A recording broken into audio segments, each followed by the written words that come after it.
warahmatullahi wabarakatuh. Perkenalkan, saya Sanira Al-Fajriya dari kelas A2 PGSD di NIM 2306028. Nah, di sini saya akan mewawancarai Ibu Kamel selaku dari guru SDN Utama 6 ya Bu, dari wali kelas 2. Nah, Ibu, di sini saya ingin mewawancarai tentang kurikulum Merdeka Akademi. Nah, Ibu lanjut saja ya langsung.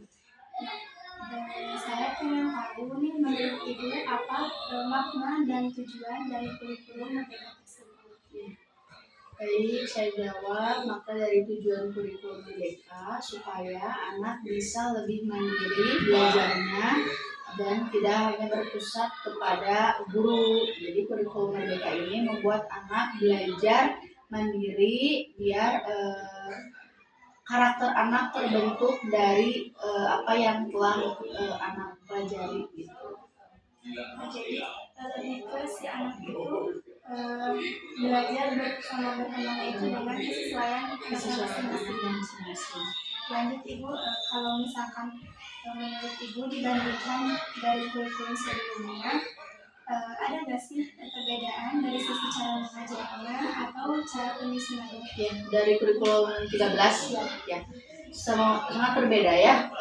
Kurikulum 13 lebih seperti berpusat kepada guru yang tadi saya jelaskan sebelumnya. Hanya siswa mendengarkan guru berceramah atau menjelaskan materi.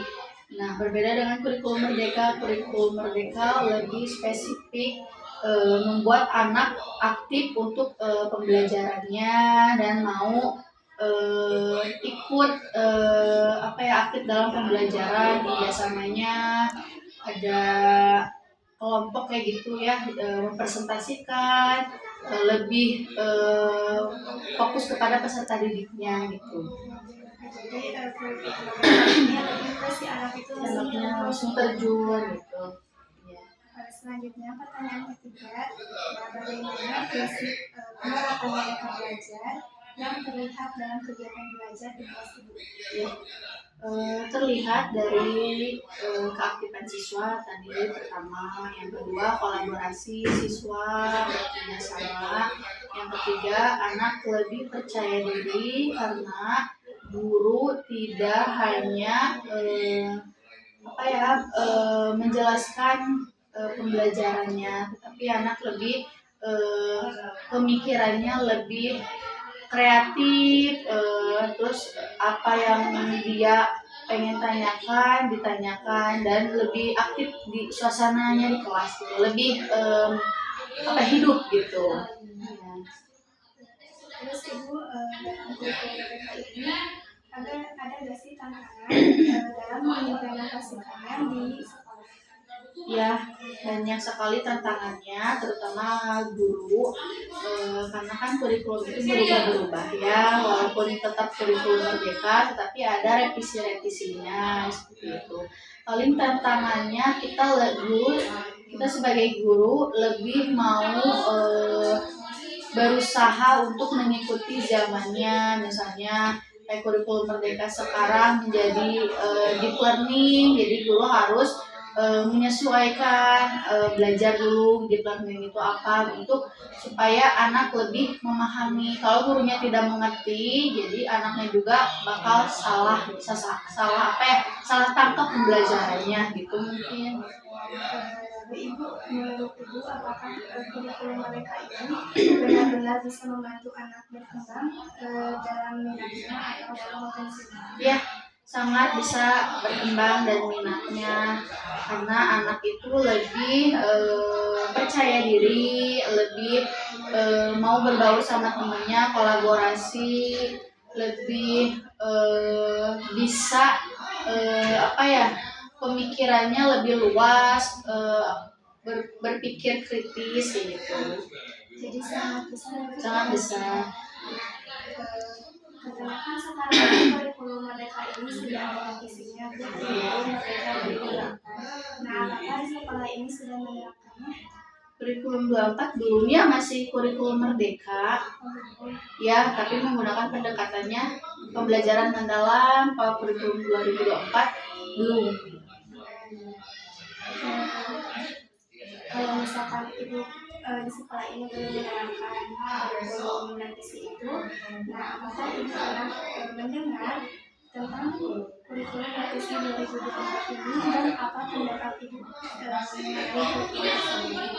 Oh, setahu saya kurikulum 2024 belum disosialisasikannya, baru kurikulum Merdeka, tapi pendekatannya di learning gitu. Jadi baru tahu aja tentang pembelajaran mendalamnya, belum tahu 2024. Nah, dari informasi yang telah ibu dapatkan pada kurikulum revisi ini, ada nggak sih perubahan perangkat pembelajaran nanti di bagian mana saja? Oh, kurikulum 24 yang CPTP ATP itu. Oh, maaf kira itu ya. Itu yang gimana gitu 2024 karena baru dengar istilah kurikulum 2024. Soalnya kurikulum mereka itu ada revisiannya. Iya, ada beberapa kali revisi. Nah, yang sekarang mungkin ya pembelajarannya baru 2024 berarti sudah maaf direvisi. Sudah mengetahui kayak CPTP ATP gitu kan. Penyusunannya awal-awal sih masih bingung ya. ATP itu dari mana, TP itu dari mana, terus indikatornya apa saja. Alhamdulillah sudah 1 tahun kurang lebih ya dari 2024 ke 2025 ini menyusun RPP. Kalau sekarang mah apa? Modul ajar lebih apa sih dipersingkat tapi maknanya tahu apa saja gitu ya. CP, TP, ATP kegiatan pembelajaran, asesmen udah kan seperti itu aja. Mungkin tahu CP turunan TP turunan dari CP dibagi menjadi beberapa, ATP menjadi indikator dari si TP itu gitu. Tahu. Jadi dalam penyusunan perangkat pembelajaran itu kayak modul aja, terus ATP atau asesmennya ya. Dari yang sebelumnya sama yang kurikulum sekarang, apakah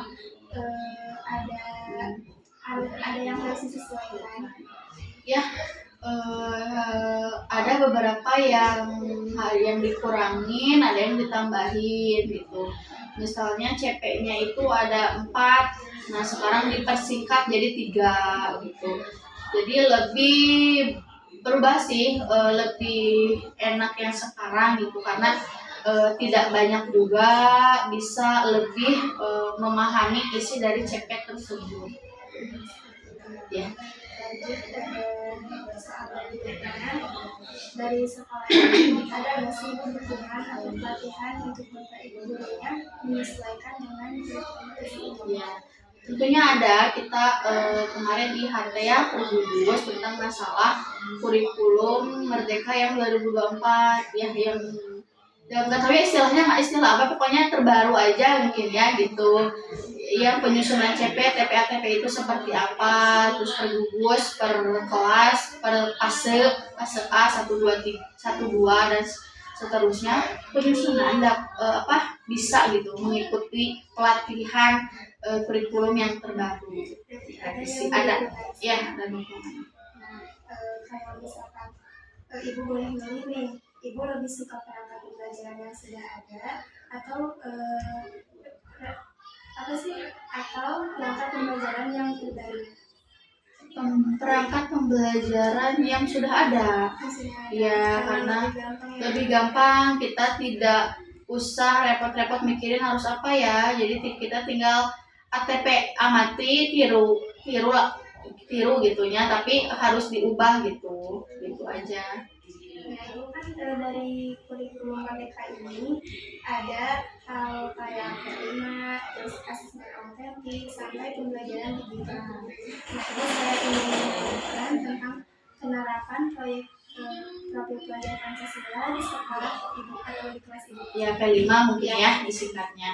Karena tahun lalu atau tahun lalunya lagi kita mengadakan gebyar sampah plastik gitu.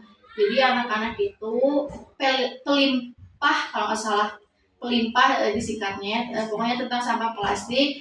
Jadi si anak-anak itu berkarya dari sampah plastik itu menjadi apa, lalu di stand gitu ya bazar.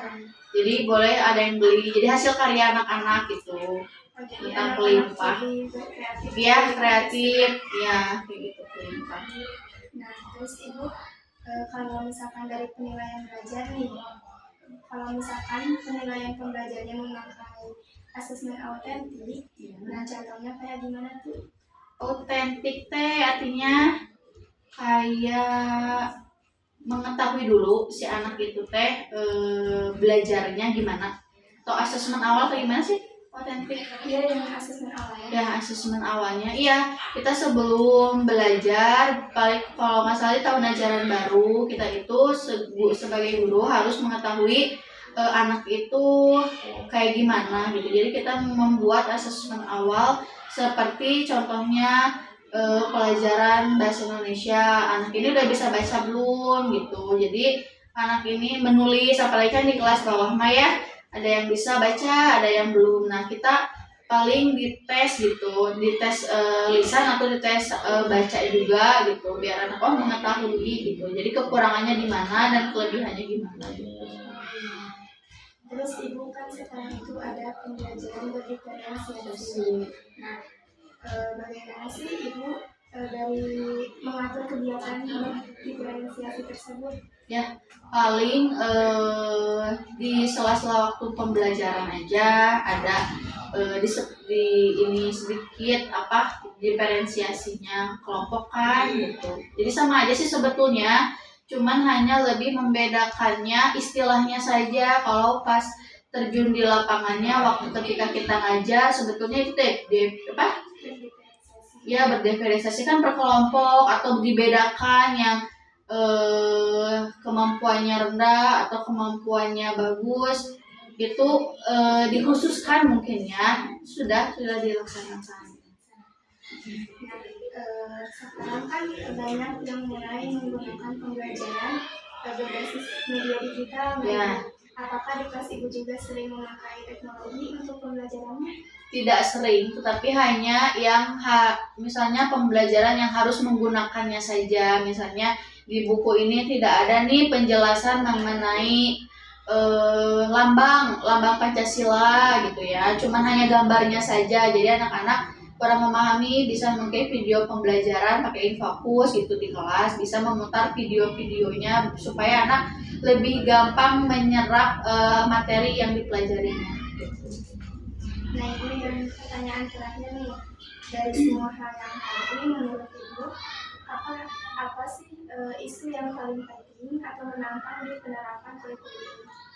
Isu yang menantang mungkin kita sebagai guru lebih mau beradaptasi, lebih mau maju untuk mensukseskan si kurikulum merdeka yang sekarang.